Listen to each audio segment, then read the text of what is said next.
ఆలోచనని తీసేయలేకపోతున్నాను. అందుకే మీరు దాస్తున్న నిజం, చెప్పలేకపోతున్న విషయం ఏంటో కనుక్కుందామని ఇవన్నీ అడుగుతున్నాను. అయ్యో వదిన, మీరనుకున్నట్టు నేను కేదార్ మీ దగ్గర ఏ విషయం దాచడం లేదు. అవునక్క, అయినా నీకు మేము అబద్ధం ఎందుకు చెప్తాం? అదే నాకు కూడా అర్థం కావట్లేదు కేదార్. మీరు నా దగ్గర నిజం దాచే పనిలో మీరు ఏం చేస్తున్నారు?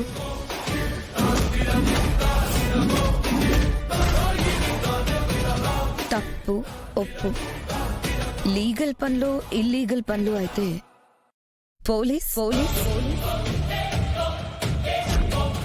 లేదా దొంగ, ఇవే కదా ఉంటాయి. వీటిల్లో మీరు ఏ దారిలో ఉన్నారు? బయట ఏం చేస్తున్నారో అని భయంగా ఉంది. జగదాత్రి, నన్ను చూసి చెప్పు, నా దగ్గర మీరేమైనా దాస్తున్నారా? ఏ విషయమైనా నాకు తెలియకుండా జాగ్రత్త పడుతున్నారా? నాకు అబద్ధం చెప్తున్నారా? మీరు అనుకున్నట్టు ఏం జరగడం లేదు వదిన. మేం బయట ఏ తప్పు చేయడం లేదు, ఎవరిని మోసం చేయడం లేదు. మమ్మల్ని నమ్మండి వదిన. సరే జగదాత్రి, ఇప్పుడు కూడా నువ్వు నా కళ్ళల్లోకి చూసి అబద్ధం చెప్తున్నావని నా బ్రెయిన్ చెప్తుంది.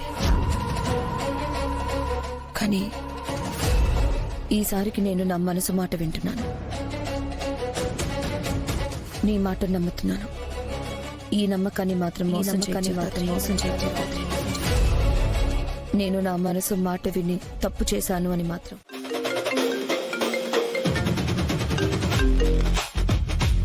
Hello Soni. Hello sir, dinner అయిందా? తిన్నాను సోనీ, నువ్వు తిన్నావా? లేదు సార్, తినాలి.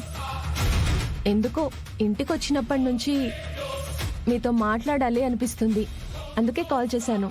అవునా, ఎందుకు అలాగా? ఏమో సార్, మిమ్మల్ని మిస్ అవుతున్నా అనిపిస్తుంది. నన్నా ఎందుకు మిస్ అవుతున్నావు? ఒకరోజు పరిచయంలోనే ఎన్నిసార్లు నన్ను సేవ్ చేశారు సార్, అందుకే గుర్తొస్తున్నారు. మీకు థ్యాంక్స్ చెప్పడం కూడా మర్చిపోయాను. సరే ఇప్పుడు చెప్పు. ఇవాళ కాదు, రేపు ఆఫీస్లో మీ ఫేవరెట్ డిష్ తీసుకొచ్చి మీరు తింటుంటే అప్పుడు చెప్తా. మీ ఫేవరెట్ డిష్ ఏంటో చెప్పండి. ప్రాన్స్ బిర్యానీ ఇష్టం.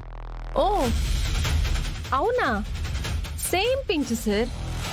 మనిద్దరి టేస్ట్ ఒక్కటే, అప్పుడే మన ఇష్టాలు కూడా కలిసిపోతున్నాయి. అవును, కలుస్తున్నాయి. ఓకే సార్, రేపు ఆఫీస్లో కలుద్దాం. బాయ్. సరే బాయ్. గురుడు లైన్లోకి వస్తున్నాడు.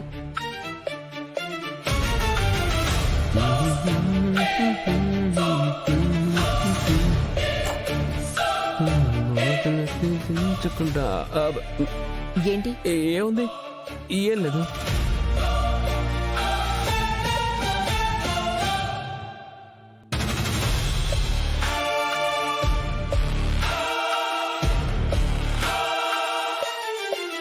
సోనీ, దీని పని ఇలా కదా చెప్తానట.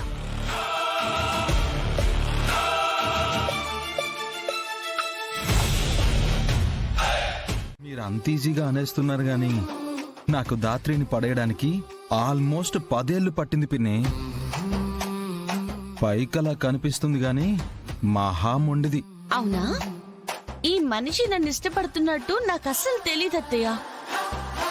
ఫ్రెండ్స్ గానే ఉన్నాము, నేను తనని ఫ్రెండ్ గానే చూసేదాన్ని. ఈయన వన్ సైడ్ లవ్ చేస్తుంటే నాకిలా తెలుస్తుంది. మన ఇంట్లో వాళ్ళందరికీ తెలిసిందే, నీకు తప్ప. అందుకే నీకు లోక జ్ఞానం అస్సలు లేదని చెప్పేది. ట్యూబ్ లైట్ పిన్ని. కేదార్, నన్నే ట్యూబ్లైట్ అంటావా? నిన్ను బాగా కొట్టవే. మా జగదాత్రినే ట్యూబ్ లైట్ అంటావా? అన్ని సంవత్సరాలు మా ఇంటి పైన ఎవరి వాళ్ళు ఉన్నావు? జగదాత్రి వల్లే కదా. జగదాత్రి గనక ఆపకపోయి ఉంటే నువ్వు వచ్చిన నెలకే ఇంట్లోంచి వెళ్లిపోవలసిన వాడివి. అవునా?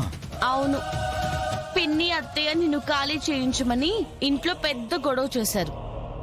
అప్పుడు జగదాత్రిని అందరిని పిలిచి నీ గురించి చెప్పి నాన్నని మా నాన్నమ్మని కన్విన్స్ చేసింది. వాళ్ళు మా అమ్మని అత్తయ్యని కన్విన్స్ చేయాలని చూశారు.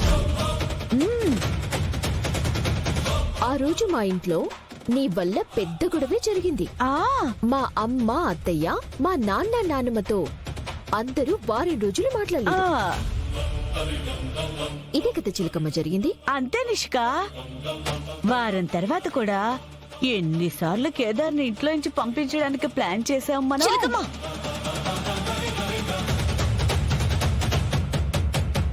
దొరికిపోయానే. జగదాత్రిని పట్టించుకోవద్దు చిలకమ్మ.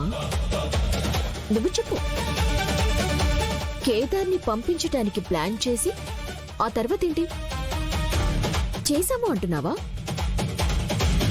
నువ్వేదో దగ్గరుండి చేసినట్టు నీ కళ్ళ ముందే జరిగినట్టు అట్ట చెప్తా ఉండవేంది చిలకమ్మా?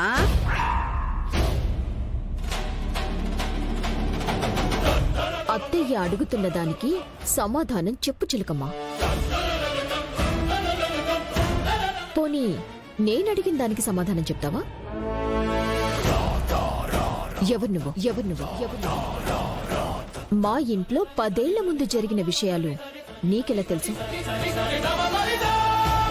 మా అత్తయ్య చేసిన పనులు నువ్వు చేశావని ఎలా చెప్తున్నావు? ఎందుకు చెప్తున్నావు? ఆఖరిసారిగా మళ్ళీ అడుగుతున్నా, ఎవరు నువ్వు? చెప్పు చెప్పు చెప్పు.